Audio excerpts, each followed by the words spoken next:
Islamic study, important hadith. Inna fil jasdi mazghatun iza sallahasa salahal jasdu kulluhu wa iza fasadasa fasadal jasdu kulluhul la wahiyal kalbu. ترجمہ: بے شک جسم میں گوشت کا ایک لوتھڑا ہے، جب وہ ٹھیک ہو جائے تو پورا جسم ٹھیک ہو جاتا ہے، اور جب وہ خراب ہو جائے تو پورا جسم خراب ہو جاتا ہے، خبردار وہ دل ہے۔ تشریح: اس حدیث میں انسان کی ظاہری اصلاح کو اس کی باطنی اصلاح یعنی دل سے مشروط کیا گیا ہے۔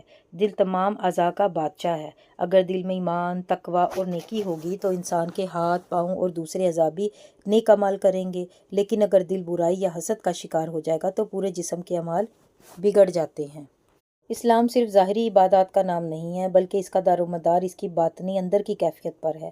اگر دل میں حسد، بغض، تکبر یا نفاق ہوگا تو انسان کے اعمال کتنے ہی اچھے کیوں نہ ہوں، وہ انسان کے ہاں مقبول نہیں ہوتے۔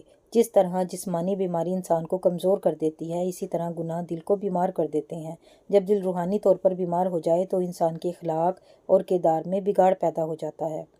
کامیاب زندگی اور آخرت میں نجات کے لیے ضروری ہے کہ انسان اپنے دل کی نگرانی کرے اور اسے ذکر الہی اور پاکیزہ خیالات سے سنوارے، کیونکہ دل کی درستگی پورے وجود کی درستگی ہے۔ ان رسول اللہ صلی اللہ علیہ وآلہ وسلم قال لا ضرر ولا ضرار۔ ان رسول اللہ صلی اللہ علیہ وآلہ وسلم نے ارشاد فرمایا، قال کہا، لا نہیں، ضرر نقصان پہنچانا جائز ہے، ولا ضرار اور نہ ہی نقصان کا بدلہ نقصان سے دینا درست ہے۔ ترجمہ: رسول اللہ صلی اللہ علیہ وسلم نے فرمایا، نہ کسی کو نقصان پہنچانا جائز ہے اور نہ ہی نقصان کا بدلہ نقصان سے دینا درست ہے۔ تشریح: اسلام میں کسی بھی انسان کو جسمانی، مالی یا جذباتی طور پر بلا وجہ تکلیف پہنچانا حرام ہے۔ اگر کوئی آپ کو نقصان پہنچائے تو اس کا بدلہ لینے کے لیے اسے اسی طرح کا غیر قانونی نقصان پہنچانا درست نہیں ہے۔ صرف قانون اور انصاف کے دائرے میں رہ کر ہی لیا جا سکتا ہے۔ اس اصول کا مقصد معاشرے سے ظلم و ستم کا خاتمہ کرنا ہے اور لوگوں کے درمیان امن و امان اور سلامتی کو فروغ دینا ہے۔